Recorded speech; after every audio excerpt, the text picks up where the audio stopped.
चाहते कि यहाँ 500 बच्चा आके बैठा है और कोई छुटभैया नेता आए और हाय हाय करके पब्लिसिटी करवाए।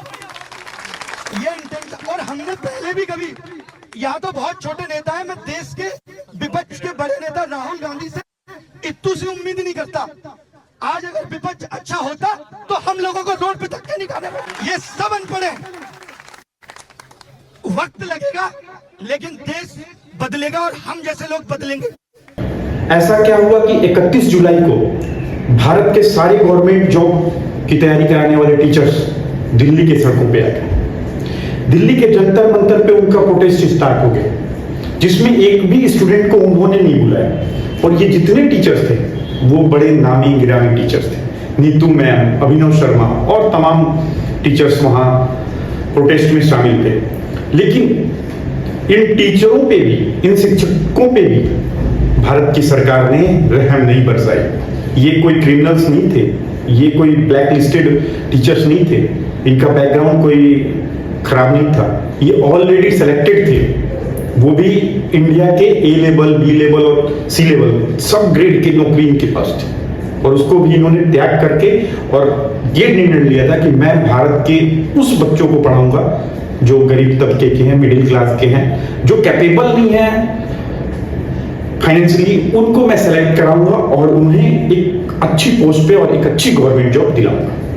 लेकिन 31 जुलाई को जब ये चीज स्टार्ट हुई, ये प्रोटेस्ट स्टार्ट हुआ, तो इंडिया गवर्नमेंट को देखा नहीं गया। अब मैं बताता हूं कि भारत में जो एसएससी और यूपीएससी एग्जाम कंडक्ट कराती है ऑर्गेनाइजेशन, उसका नाम है DOPT, department of personal and training, जिसका हेड ऑफिस मुख्यालय दिल्ली है और जिसके मंत्री जितेंद्र सिंह है, दो शिक्षा मंत्री। उनसे मिलने के लिए तमाम टीचर गए, लेकिन उनमें से 4 टीचर को उनसे मिलने का परमिशन मिला था। ये सब चीजें हो गई थी, बट जैसे ही ये मिलने गए अपॉइंटमेंट लेके, उन पे लाठियां बरसाई गई, इनको डिटेन किया गया, इनको दिल्ली के तमाम जगहों पे ले जाया गया और इनको भूखे प्यासे 6-6 घंटे 8-8 घंटे रखा गया और अनजान जगहों पे इन्हें बाद में छोड़ दिया गया, जिसमें नीतू मैम, अभिनव शर्मा भी शामिल थे। अब मैं बताऊं, डीओपीटी 2 टाइप से कंडक्ट कराती है एग्जाम, एक यूपीएससी, दूसरा एसएससी।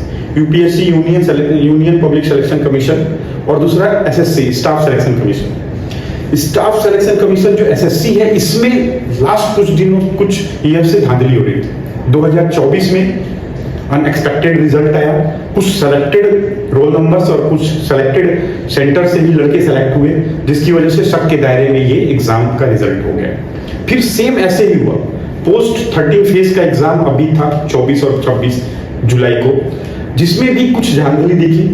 उसके बाद जितने टीचर्स थे, जितने स्टूडेंट थे, इसका विरोध किए। और आपको समझना होगा कि इसमें क्या चेंज पॉइंट था। तो इसमें मात्र एक चेंज पॉइंट था, जो टीसीएस अभी तक एग्जाम कंडक्ट कराती थी। हाँ, ये टीसीएस जितनी भी थर्ड पार्टी होती है, इनका पेपर में कोई इन्वॉल्वेशन नहीं होता। ये बस ऑनलाइन प्लेटफॉर्म सेलेक्ट करते हैं, प्रोवाइड कराते हैं सर्विस, सेंटर प्रोवाइड कराते हैं और जो भी फैसिलिटीज होती हैं सॉफ्टवेयर की, वो प्रोवाइड कराते हैं। टीसीएस को एडुकेटी नाम की एक संस्था से रिप्लेस कर दिया गया। ये संस्था अब टीसीएस का रिप्लेसमेंट थी और इस साल यही कंडक्ट करा रही थी, इसी का सॉफ्टवेयर था, इसी ने पूरा ऑर्गेनाइज कराया था एसएससी सीजीएल एसएससी का एग्जाम, जिसमें से ये सुनने को मिला कि कहीं ना कहीं सॉफ्टवेयर की दिक्कत थी, कहीं सिस्टम हैंग किए, कहीं ग्लिच मिला, कहीं कीबोर्ड और माउस नहीं मिला, तो कहीं इन्हें पेपर नहीं मिला और कहीं पेन नहीं मिला। इस टाइप से लोगों का जो अभ्यर्थी थे, उनका अपना अपना प्रॉब्लम मीडिया के सामने और जनता के सामने और देश की सरकार के सामने रख रहे थे। इसके अलावा ये जो एडुकेटी संस्था है, जो ऑर्गेनाइजेशन है, ये ऑलरेडी सबके दायरे में रही है। इसने जब भी एग्जाम कराया है, उसमें धांधली हुई है और इस बार भी ऐसा ही हुआ। ये कंपनी गुजरात की है और ऐसा क्या हुआ कि टीसीएस से इसका रिप्लेसमेंट कर गया। तो ऐसा माना जाता है कि टीसीएस में थोड़ी प्रॉब्लम थी, उस प्रॉब्लम को दूर करने के लिए लोग अपना सुझाव रख रहे थे, लेकिन गवर्नमेंट ने इसको रिप्लेस कर दिया और उस कंपनी को लाया जो ऑलरेडी पहले से ही दागदार थी और उस पर गवर्नमेंट ने भरोसा दिखाया। तो ये सब होते हुए, ये सब देखते हुए जो अभ्यर्थी थे वो अपना विरोध प्रदर्शन किए और उसके साथ साथ टीचर को भी लगा कि हाँ, कहीं ना कहीं दिक्कत है। दिक्कत इसलिए है कि एक ही एग्जाम का रिपीट होना, नॉर्मलाइजेशन में दिक्कत होना, जो आंसर की था, जो आंसर्स थे ऑप्शन के वो भी रॉन्ग थे, वो भी उसमें से आंसर नहीं थे, प्रॉपर आंसर नहीं थे। ऐसी प्रॉब्लम जब एग्जाम सेंटर पे कुछ लड़के गए तो उनको सेंटर में बंद करके मारा गया। कुछ जगह लड़कियां के साथ दुर्व्यवहार हुआ। अगर एग्जाम 6 बजे तक क्लोज हो गया उसके बाद भी उन्हें लेट नाइट रखा गया। ये बताया गया कि सॉफ्टवेयर में 3-6 बाद में आपको छोड़ा जाएगा, देर रातों को छोड़ा गया। दूसरी बात ये भी थी कि जिनका घर, एक एग्जांपल ये भी मिला कि जिसका घर कानपुर है उस लड़के का, उसका सेंटर भेजा गया कर्नाटका, इतने दूर सेंटर। तो इस टाइप से डिफरेंट प्रॉब्लम है और इस चीज को देखा गया कि हाँ कहीं ना कहीं धांधली चल रही है, जब भी ये चीजें हो रही है, अदरवाइज पहले ऐसा नहीं होता था। अचानक जो पेपर है उसका पैटर्न चेंज हो जाना, तो डिफरेंट क्वेश्चन थे अपने जो अभ्यर्थी थे, और साथ ही साथ इसमें कहीं ना कहीं डाउट में ये भी आ गए थे जो एजुकेटर थे, जो टीचर्स थे, और इनको भी लगने लगा था कि हाँ कहीं ना कहीं सरकार अब नाइंसाफी कर रही है इन बालकों के साथ, इन बच्चों के साथ। अब सोचो, हर उस मिडिल क्लास के बाप का और माँ का सपना होता है कि उनका बेटा सरकारी नौकरी हासिल करे, और सरकारी नौकरी में भी A grade, B grade, C grade और की नौकरी हासिल करे, रुतबे वाली नौकरी हासिल करे। और ये सारी नौकरियां एसएससी और यूपीएससी से मिलती हैं। डीओपीटी संस्था है जिसके द्वारा ऑर्गेनाइज करा जाती है। और आपको जान के ये आश्चर्य होगा कि 3 करोड़ लोग एसएससी का एग्जाम देते हैं हर साल। डिफरेंट लेवल पे डिफरेंट ग्रेड की नौकरियां इसमें निकलती हैं। इसके बावजूद भी India government, education minister, education system proper काम नहीं कर, क्योंकि बहुत बड़ा सोर्स ऑफ इनकम है यहाँ से इंडिया गवर्नमेंट, फिर भी ये सब चीजें नहीं हो रही। इसके अलावा जो भी एग्जाम होते हैं उनके रिजल्ट का डेट फिक्स नहीं होता। अब मांगे क्या क्या है वो मैं आपको बताऊं। पहले यूपीएससी का जैसे एग्जाम है उसी पैटर्न पे एग्जाम हो, डेट फिक्स हो एग्जाम का, रिजल्ट का डेट फिक्स हो, पहला। दूसरा, ऑनलाइन एग्जाम हो तो उसका सॉफ्टवेयर इटसेल्फ एसएससी बनाए।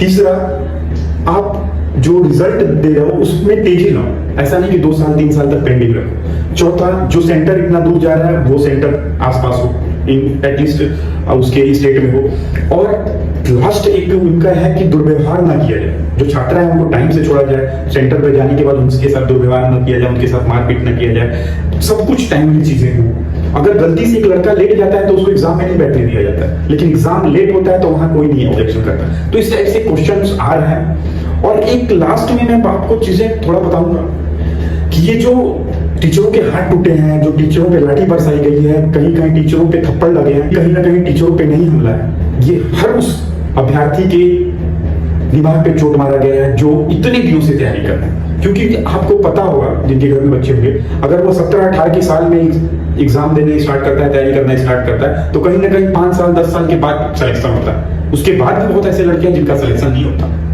तो सोचो उनके साथ क्या बीतती होगी अगर एक एग्जाम कैंसिल होता होगा या जो भी चीजें होती होंगी, क्योंकि उनके लिए 1 साल और बढ़ता होगा, 1 साल का खर्च और बढ़ता होगा, उनके माँ बाप पे लोड और बढ़ता होगा।